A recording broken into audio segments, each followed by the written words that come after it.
Lebih lengkap soal oknum polisi yang terlibat jaringan narkoba dan konsekuensi hukum yang menanti kita bahas bersama Kapolda Riau Irjen Agung Setia Imam Effendi. Pak Agung, selamat malam. Selamat malam, Ibu Ada Novi. pula ada pula Dewan Pakar DPP Gerakan Anti Narkotika atau Granat Asep Iwan Iriawan. Kang Iwan, selamat malam. Kang Asep, selamat malam. Oke, sehat ya?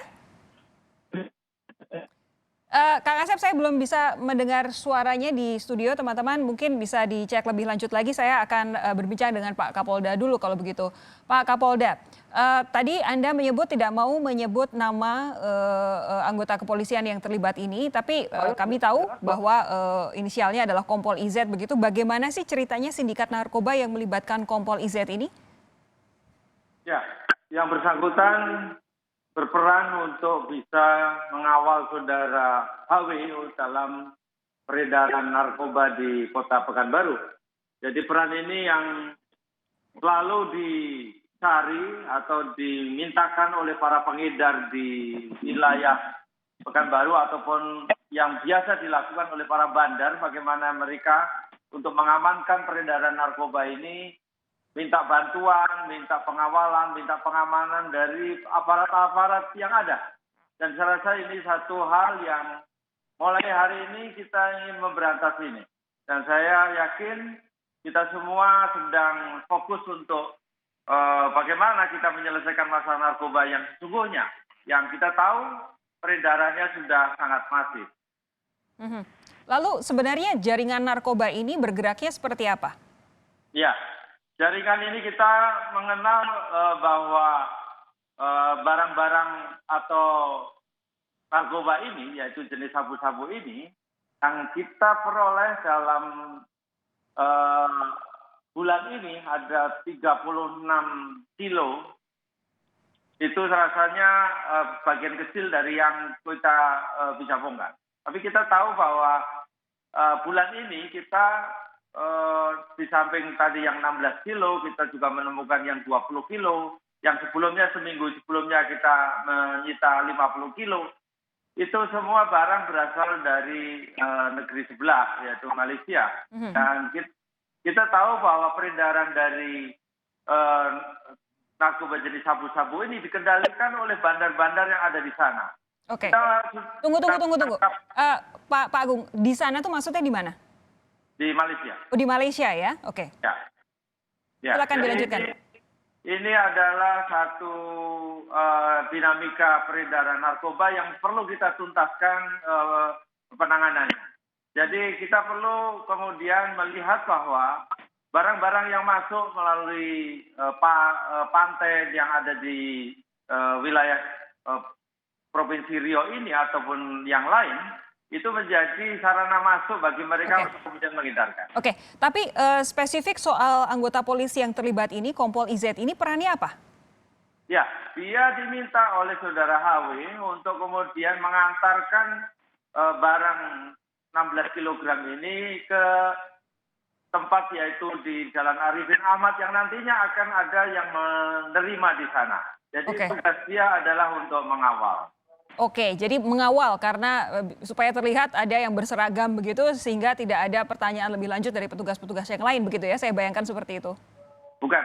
Ini dalam konteks mengawal ini yang bersangkutan pakaian preman. Tapi utamanya adalah kita tahu bahwa pengedar itu ingin mendapat penguatan untuk dapat menyelesaikan masalah-masalah yang dihadapi di jalan. Dan tentu ini kita ingin tuntaskan ini. Kang Asep, ini lagi-lagi ada polisi terlibat sindikat narkoba. Sebenarnya di mana sih celahnya? Ya, pertama kita apresiasi ya pernyataan Kapolri ya, Kumati. Demikian juga Pak Kapolda, Pak Agung ini kan, berhentikan. Saya kira itu kita apresiasi benar. Tapi di samping itu ya kita kecewa gitu kan, ada sebagai oknum penegak hukum ya yang berani melakukan perbuatan yang sangat tercela, kejahatan serius, kejahatan luar biasa. Di mana ketika teman-temannya polisi yang lain berhari-hari bahkan berbulan-bulan menunggu di lautan jauh ke keluarga, bagaimana orang luar mau masuk, itu kan bulan-bulan tuh polisi ya Bareskrim di bidang narkotika maupun BNN ya sindikat internasional itu kan banyak berapa kelompok, diintipnya berbulan-bulan tapi ada segelintir oknum yang mereka adalah seorang penegak hukum yang harusnya sadar dan tahu kok melakukan perbuatan itu. Dan jumlahnya mengerikan gitu kan. Jadi saya salut kepada Kapolda, Pak Agung ya, dan kepada Pak Kapolri. Ya matiin aja, kita tunggu itu mereka. Ya, susah amat. Ya, 10 kilo aja 20 tahun yang lalu saya matiin, apalagi ini puluhan kilo ya Pak Agung. Ngeri masyarakat kalau ada oknum penegakan hukum yang hari ini kenyataan Pak Argo tuh mengagetkan ya, 113 oknum penegak hukum ya melakukan perbuatan narkotika. Kami dari Granat betul ya kecewa gitu, kok ada oknum penegak hukum masih dalam situasi dari Kapolrinya dulu Pak Tito kirim ke tempat mayat, sekarang Kapolrinya Pak Idam matiin, loh masih ada juga gitu dah. Ya kita rakyat mungkin loh gimana Itu dia. kok masih ada. Itu dia pertanyaannya, kok masih ada saja. Padahal bukan saja Kapolri yang dulu Pak Tito, sampai dengan sekarang Pak Idam pun tampaknya memang sudah sangat serius untuk memastikan hukuman terberat untuk para pengedar narkotika. Tapi kok ini masih saja ada polisi bahkan penegak hukum bahkan yang terlibat. Analisis Anda apa? Ya, pertama mungkin mindset mereka. Mindset mereka tidak pernah berubah ya, bahwa ketika ada penegakan hukum yang keras ya, tapi dalam pikirannya oknum-oknum ini ya bukan keras dipikir, ada uang gede dan bandar mengiming-imingi. Nah itu yang tidak pernah berubah ya. Yang pertama itu. Yang kedua ya mungkin sejak awal ya inilah mungkin kalau telur kan nggak netas semua. Cuma juga telur ada yang busuk gitu kan. Nah ketika yang busuk ini tidak menetas ya wajar kan untuk dibikin tewas gitu kalau saya gitu kan. Pikiran kami Granat betul-betul menyesalkan bahwa ini kok masih ada ya ketika Kapolri berturut-turut mengancam dengan hukuman yang sangat keras dan tegas ya. Tapi masih ada oknum-oknum yang tadi yang mindsetnya tidak pernah mau berubah. Berubahnya tadi karena teriming-imingi, tergiur ya, bahwa itu nilainya besar gitu dari zaman dulu gitu kan. Tapi kalau mereka sekarang masih mengikuti itu dan sekarang Kapolrinya udah tegas, saya kira ya patut dipertanyakan. Tapi kalau ini kan keterlibatan Kompol IZ ini kan dalam peredaran sabu berat 16 kg. Ini termasuk tolong mungkin Kang Asep bisa sedikit merunut gitu sejarahnya keterlibatan penegak hukum dengan kasus narkoba. Apakah 16 kg ini termasuk yang besar? Ya, kita mulai misalkan kan di Indonesia ini ada beberapa kelompok-kelompok. Pak Agung ini lebih pintar, beliau ini guru saya. Ya ada kelompok-kelompoknya banyak gitu kan di Indonesia ini. Saya termasuk yang kemarin mati itu. Nah kelompok-kelompok ini punya jaringan tidak melalui jalur-jalur darat, laut, udara. Nah jaringan-jaringan ini ya udah sangat mengakar di Republik ini dari dulu. Dan nilainya sangat besar gitu kan. Nah ketika sebagian terkena hukuman oleh pengadilan, ya diantaranya hukuman mati yang tidak pernah tuntas dilaksanakan oleh eksekutornya. Nah mereka tahu, Pak tenang aja lah walaupun dihukum mati, hukuman seumur hidup juga toh tidak dilaksanakan. Karena terbukti mereka hanya dikumpulin Nusa Kambangan, jumlahnya banyak, tenang aja, maka mereka melakukan ya. Dan mereka melakukan gini, mereka berpikirnya sederhana. Yang di LP aja bisa melakukan, ya, dan nilainya biasa-biasa saja, malah bisa kabur, apalagi yang di luar. Nah, mereka mencoba, karena di Malaysia, beberapa negara itu kan hukumannya ketat. Nah, di Indonesia ini, ada oknum-oknum yang bisa tergoda. Nah, ini kan jumlahnya tidak sedikit, dari mulai penyidik, oknum ya, penuntut, sampai hakim, sampai LP. Ini komplit jaringannya, gitu kan. Nah, oknum-oknum ini, ya, dari hulu, hilir, hulur, ya, para bandar tahu gitu, dan mereka itu kan goyah gitu kan dengan nilai setumpuk uang. Nah ini kan jumlahnya terus setiap tahun ada datanya, sekiranya Barreskrim punya, setiap Polda punya, BNN punya, kami Granat juga punya. Siapa oknum-oknum yang sering melakukan sampai mereka dihukum tidak pernah dilaksanakan, gitu, apalagi hukuman mati. Gitu. Saya kembali ke Pak Agung. Pak Agung, jadi sebenarnya ketika pengungkapan ini ceritanya seperti apa? Akhirnya polisi bisa membongkar sesama polisi yang terlibat sindikat narkoba. Saya ingin memberikan data yang saya punya untuk supaya kita punya gambaran yang lengkap ya. Bagaimana apa yang melatar belakangi kita semuanya untuk memberantas narkoba ini dengan sungguh-sungguh. 2020 dari tanggal 1 Januari sampai hari ini, Polda Riau itu menangkap pelaku kejahatan dengan berbagai macam kejahatannya 2.553 orang. Dari 2.553 orang itu, semuanya kita lakukan tes urin. Tes urin dan hasilnya 2042 pelaku ini adalah pengguna narkoba. Hampir 80%, 79,9%. Artinya bahwa narkoba sudah menjadi bagian daripada pendorong kejahatan, berbagai macam kejahatan.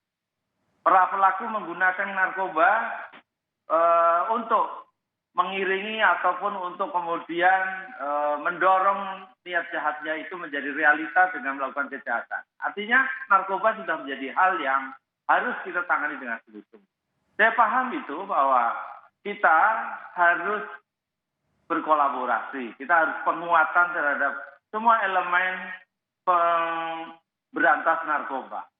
Kita paham bahwa kita dalam dinamika kehidupan dan dinamika sosialnya ada banyak hal yang kemudian membuat satu dan yang lain bisa dalam kondisi yang lemah. Tapi mari kita menguatkan. Dengan data inilah yang kemudian saya bersama jajaran memastikan bahwa bagaimana kita menangani dengan tuntas. Kami menjadi daerah transit untuk kemudian peredaran narkoba. 2 minggu yang lalu kami bongkar bagaimana peredaran narkoba yang dikendalikan dari Malaysia untuk memasukkan barang. Dan kami juga menangkap pelaku yang akan mengedarkan yang berasal dari Surabaya. Kita telusuri dan kita tangkap pelaku yang lain yang kemudian kita tahu juga dikendalikan oleh bandar yang ada di Malaysia. Artinya bandar-bandar itu bisa berada di Malaysia untuk mengendalikan. Tapi spesifik untuk Kompol IZ ini pengungkapannya bagaimana Pak Kapolda? Ya, saya akan masuk ke sana untuk kemudian bagaimana kita memiliki Satgas Harimau Kampar. Satgas yang kita bentuk untuk memberantas narkoba. Dari mana datangnya? Pelakunya siapapun pelakunya. Dan kita melakukan operasi ini sejak awal tahun dengan jumlah penangkapan yang cukup banyak. Dan kemudian kita mulai memahami bahwa para anggota ini menjadi sasaran bagi para pengedar ataupun bandar ataupun kurir untuk kemudian dipengaruhi agar kemudian bisa kemudian menjadi bagian. Saya rasa tadi disebut bahwa kita akan menghukum mati, kami sudah. Ya, tanggal 30 September kemarin, Brigadir RR itu diputus hukuman mati atas perannya yang sama dengan saudara IM ini. Jadi saya rasa kita bukan hari ini sedang menghadapi kasus yang seperti ini, tapi kita sudah waktu yang lalu juga kita sudah lakukan, tapi mungkin hari ini kita semua baru mendengar. Tapi baiklah, kita ingin konsisten dalam hal ini. Ini yang paling penting. Karena saya yakin konsistensi inilah yang kemudian akan membuat kita semua, artinya aparat kepolisian, kembali pada pilihannya. Apabila Anda memilih untuk menjadi pengedar, maka Anda akan berhadapan dengan polisi yang sebenarnya. Oke, ini konsistensi diangkat oleh Pak Kapolda, menarik ini. Akan saya tanyakan sebenarnya ke Kang Asep. Nanti apakah memang gara-gara inkonsistensi penegakan hukum di Indonesia makanya masih muncul terus anggota kepolisian yang terjerat sindikat narkoba? Dijawab oleh Kang Asep sesaat lagi, saudara. Anda tetap bersama kami. Sapa Indonesia Malam segera kembali.